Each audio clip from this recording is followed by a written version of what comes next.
Good day, everyone. I am Jessa Marie R. Maxilom, and this is our take on assessing campus-related problems affecting students at the University of San Carlos. And I am here with Poserio and Tago. Oh, oh, oh, wah, oh, oh, wah, oh, I wake up early, books in my hand, hustling hard cause I got big plans. Head to school, but here's the twist. Hey, new Wi-Fi, that's what I miss. I find a spot, I try to log in, but the signal's so weak, it's so thin, can't load my notes and email. Hey, that's why the Wi-Fi's such a fail. Whoa, we try to learn, we try to grow, but the lag is just way too slow. No Wi-Fi here. That's why we wanna know Wi-Fi in the mirror, whoa. And I just wanna ask why this Wi-Fi's so slow. We got those dreams at the goals, whoa. But why we can't just move to this space? Whoa, Wi-Fi, oh, in the mirror, help us out. We need strong signal, and there is no doubt. USC just needs Wi-Fi, whoa.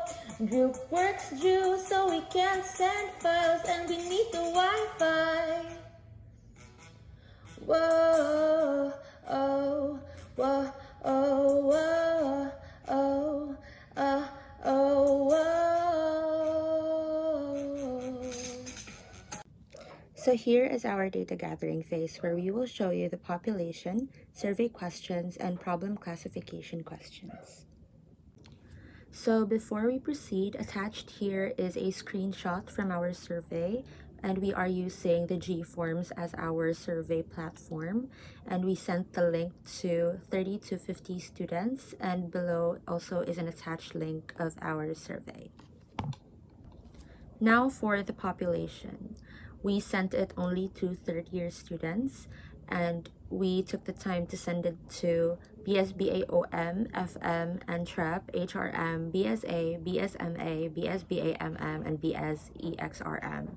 So there are 8 students who participated from OM, 3 from FM, 2 from NTREP, 3 from HRM, 1 from BSBA and BSMA, 8 as well for BSBAMM, and 4 from BSEXRM. And this totaled 30 respondents. Now for the survey questions. So we focused on 5 problems, which are campus flooding, lack of parking areas, lack of study spaces with Wi-Fi, and expensive canteen foods, and lastly, no Wi-Fi access for students. So first, for the campus flooding, we asked how often do they experience flooding on campus during heavy rainfall, how does campus flooding affect their daily activities, and which are the campus areas that are most affected by flooding. And the median answer is, for the first question, is sometimes. Second is not really affected and on the ground floor. So obviously this would not be the problem we will be focusing on, since not a lot of people are suffering the same thing. Next is the lack of parking areas. We asked if, how would you rate the availability of parking spaces on campus? And next, have you ever struggled to find a parking spot when bringing a vehicle to school? So in median, a lot of students do not bring a vehicle to school. And first, they said, yeah, it's very insufficient, but obviously this will not be the problem we will be focusing on, since a lot of the students do not bring vehicles to school. Next, we have lack of study spaces with Wi-Fi.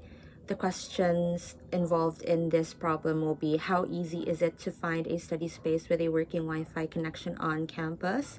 And second, how important are Wi-Fi equipped study areas to your academic productivity? So yes, it is essential, but not a lot of people are struggling because the median answer for most of them is neutral. So obviously this will not be the problem as well. So here's a third question from the last Problem. So where do you usually study when you need internet access? It's an open-ended question, but a lot of the population answered outside. So outside, we assume that it's outside the campus. So next we have the second to the last problem. No Wi-Fi access for students. So this differs from the last one because the last one focuses on study areas. This focuses on the Wi-Fi access that the school gives that's legally for the students themselves. So is free Wi-Fi on campus readily accessible to students? A lot of the people answered not available. And how satisfied are they with the quality of Wi-Fi access provided on campus? A lot of the students, or mostly, or actually everyone, answered very dissatisfied. Last, we have expensive canteen foods. That includes how would you describe the prices of food in the campus canteen? Do high food prices ever prevent you from eating in the campus canteen? And what alternative do you usually choose when eating food? When canteen food rather is too expensive. So a lot of the students, most of the students rather, answered neutral, no, and I eat in school or own a baon. So obviously the school's canteen prices are not a bother to the most. So here is a problem classification table. So the problems include campus flooding during heavy rainfall, lack of parking areas on campus, lack of study spaces with working Wi-Fi, expensive prices in campus canteens, and no Wi-Fi access for students. So it's all validated, but only some are within control, which is campus flooding during heavy rainfall, lack of study spaces with working Wi-Fi, and expensive prices in campus. So among all that's actually also within the control, things that needed action are no Wi-Fi access for students and the lack of parking areas on campus. Now let's move on to problem prioritization, which includes also the used population survey questions, problem classification questions. So this is where we choose which problem is better rather for this project. So here are the scale types that are used on the discussed survey questions, which includes frequency, cost, time, visibility, and importance. This slide then shows how we ranked and chose the problems from the 5 problems we chose to assess from or for the school that's made students struggle inside the campus. So now here is the significant problem chosen from the weight scales and all the assessments that we made. So the problem we chose, or the chosen problem, is no Wi-Fi access for students. Now let's move on to problem identification, which includes problem and objective statements. This is where we will also find the Awakishi and the Ishikawa diagrams, which will be discussed by Tago and Poserio. Problem statement. Our identified problem is the lack of reliable Wi-Fi access at the University of San Carlos, particularly at the downtown campus.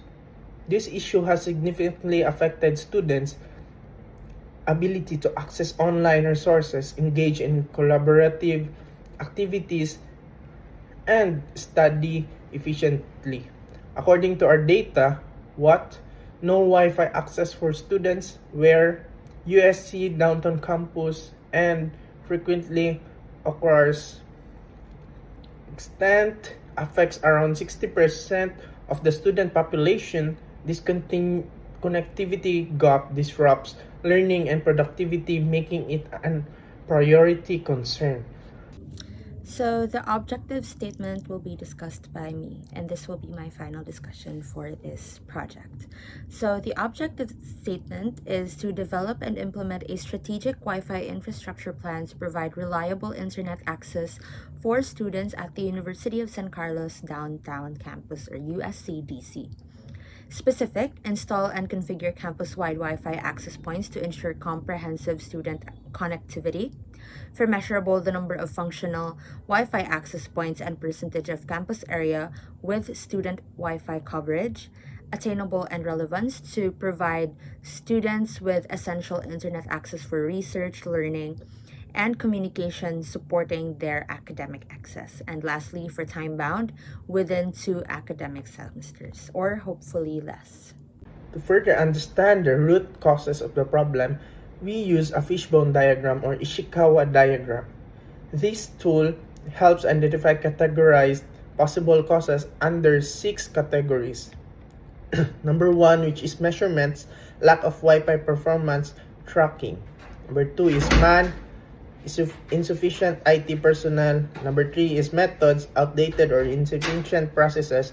Number 4 is material, low capacity networking hardware. Number 5 is machine, overloaded device and no free Wi-Fi areas. Number 6, which is environment, poor building layout that blocks signals. This holistic view provides clarity for deeper analysis. Next slide, which is validation table.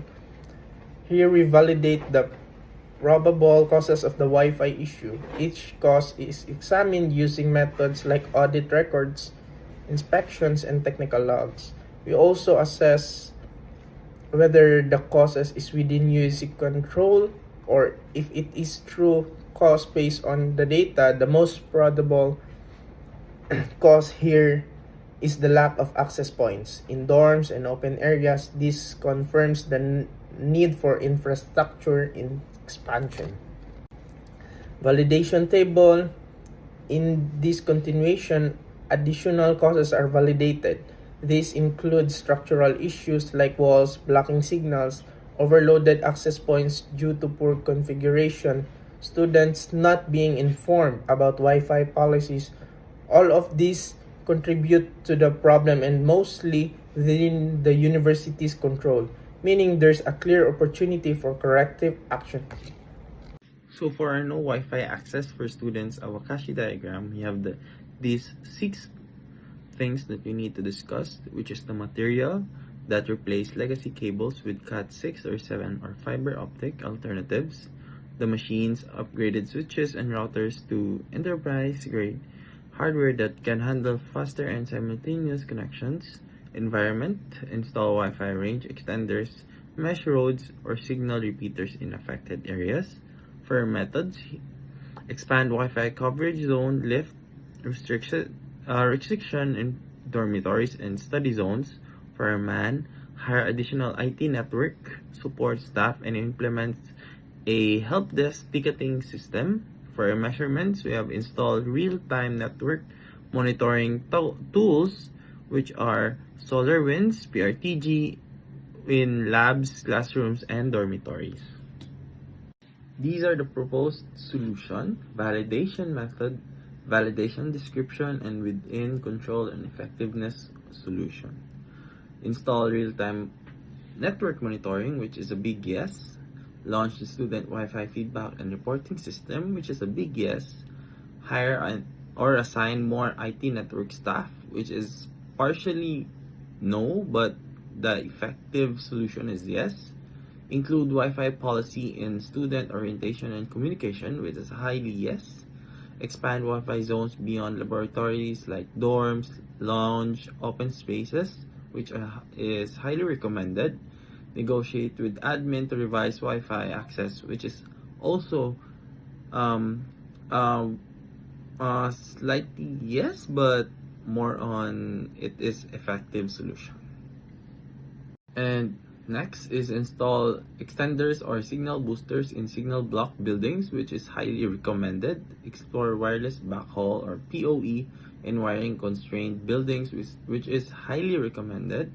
Upgrade router switches to enterprise grade system, which is also highly recommended. Reconfigure and expand wireless access points, which is highly recommended.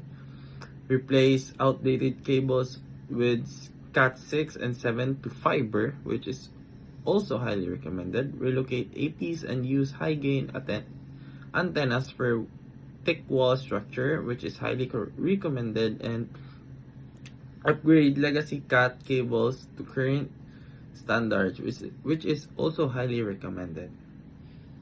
So these are the recommendations, which is number 1, deploy more Wi-Fi access point in dorms and common areas, upgrade outdated routers and switches, replace old network cables with Cat6 or fiber, install real-time network monitoring tools, did mesh Add mesh Wi-Fi extenders in low signal areas, reconfigure APs to support more users, include Wi-Fi policies in students' orientation, launch an online feedback form for Wi-Fi issues, assign additional personnel for